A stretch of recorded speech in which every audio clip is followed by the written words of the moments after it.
नमस्कार, माझे नाव श्रेयश आहे. मी माझ्या शाळेचे नाव जिल्हा परिषद उच्च प्राथमिक शाळा सोलापूर आहे. मी विकसित भारत बिल्डथॉन 2025 मध्ये सहभाग घेतला आहे.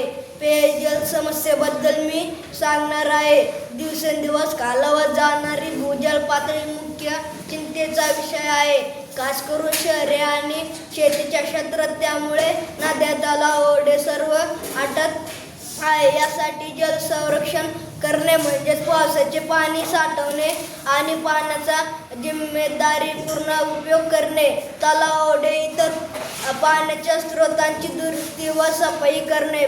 पाणी प्रदूषण नियंत्रणासाठी उद्योगधंदे आणि शहरातून बाहेर पडलेल्या घाण पाण्यावर प्रक्रिया करणे.